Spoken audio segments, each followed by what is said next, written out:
Good morning. It's January 24, and hi Kurok. I set a goal of to read 50 books this year, and I just finished my third book a day before yesterday. It was A Sense of an Ending by Julian Barnes. I've heard a lot of great things about that book. To cut the long story short, I didn't like the book. I gave it 3 or 2.5 ish stars out of 5. Probably because my expectations were high. At the same time, I didn't like the ending. The ending was like very confusing. I just really have to stop and then read again a couple of pages to really understand what happened in the ending. It's the best. It's not the best books I've read this year, and I am going to fix that. So I'm picking and considering this one, The Vanishing Half by Brett Bennett, as my next read. Or Sorrow and Bliss by Meg Mason. Yeah, I'll be reading now the first chapters of these two, and then based on my experience on their first chapters, I'll choose which book to read. And that's Deliver. Kaladin pala. Anyway, good morning.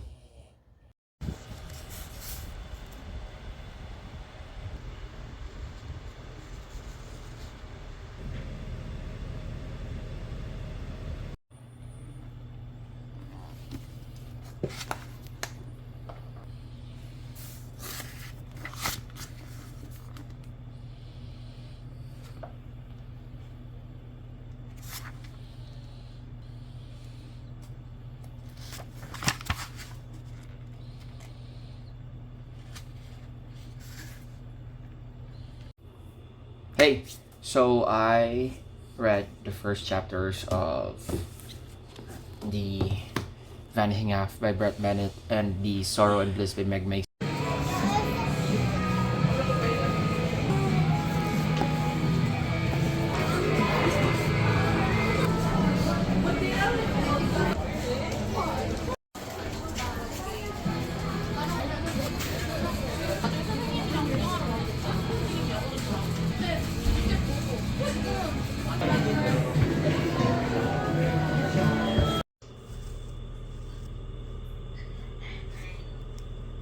Hey, what's up? Just a quick update. So I have chosen to read of Sorrow and Bliss by Meg Mason over The Vanishing Half by Brett Bennett. And the main reason why I chose this over this is because this one is shorter, and I was looking by that time I was deciding after reading the first chapters of each book. Um, a book that is profound and bleak. Because I don't know, I just feel like reading a book by that time, something that is going to make me sad, very melancholic, and that's why I picked this one. This is a story about Martha, and she is very dysfunctional, all because of her mental health issues. And this story is a inspection of her dysfunctional self and how it affects and made her relationship dysfunctional also, and eventually inspecting also their dysfunctional family. So it's basically sorrow and bliss, dysfunctional, etc. What I didn't like about the book was I was disappointed in the fact that I was expecting a different thing, and it gave me a complete opposite. I thought it's going to be melancholic, sad, bleak, but it turned out to be funny, which is weird. The themes are heavy. It's talking about suicide, mental health issues, depression, but at the same time it makes you laugh. So yeah, I gave this one 4 out of 5 stars. It's still a good book. It wasn't great as what I expected it to be. So yeah, this is the fourth book I finished this year, and onto the next one. I might not pick this one yet. I'm still continuing reading self-help books like 12 Rules of Life. Just finished chapter. um, and then I started also last week Thinking Fast and Slow by Daniel Kahneman. Such a great book also. And yeah, we'll do a book haul soon, but I have several books also, several non-fiction books. Including this one, a fiction one. started reading the first chapter, Ang Bahay ni Marta by Ricky Lee. This will be my first Ricky Lee. And I'm considering picking Nothing to See Here by Kevin Wilson. So, yeah, those are my updates for now.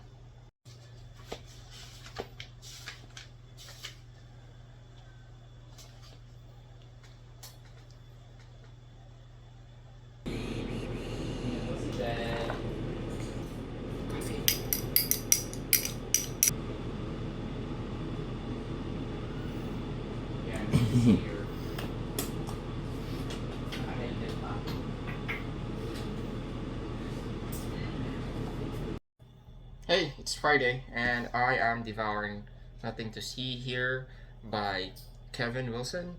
I started reading this yesterday, and I am more than halfway after this moment. So, I just spent the entire day, haven't taken a bath, just reading in bed, and I'm currently eating my dinner, still reading this.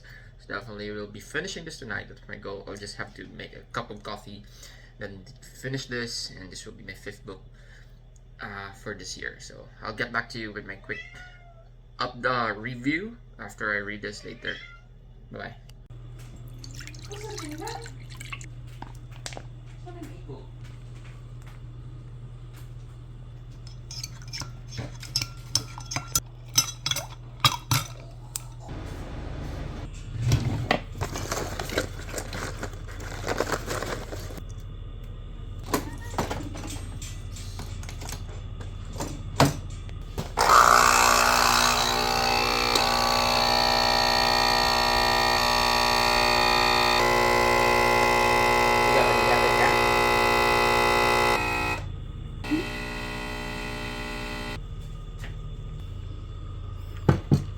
Pinsan!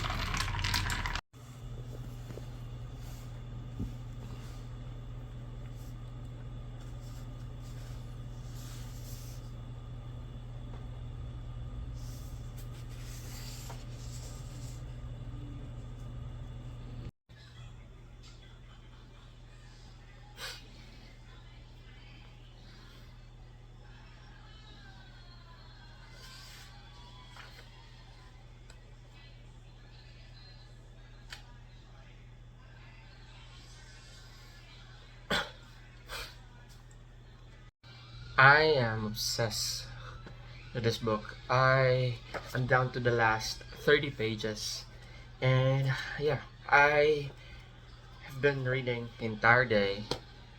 Just ate 2 meals, 2 cups of coffee. Haven't even taken a bath until now. It's already, oh god, it's past midnight. It's 12:27 a.m. So it's technically Saturday, February 8th, and I guess I'll take that as a sign to freshen up and change and get back to reading after, more relaxed, and then finish reading the book. New set of underwears and shirts, etc. And just yeah, this is so good, so good. I'll get back to you once I finish this and then do a quick review while everything's still fresh. Hey, so it's 2:05 February 8th. While filming this video, I'm just here to let you know that I finished Nothing to See Here by Kevin Wilson. I know earlier I said that I have to go and take a bath before picking or finishing this book, but I failed. One indicator how great this book is, so I brought this with me in the CR or in the bathroom, and then I just found myself reading this while sitting in the toilet for straight more than 1 hour, devouring the last pages of this book.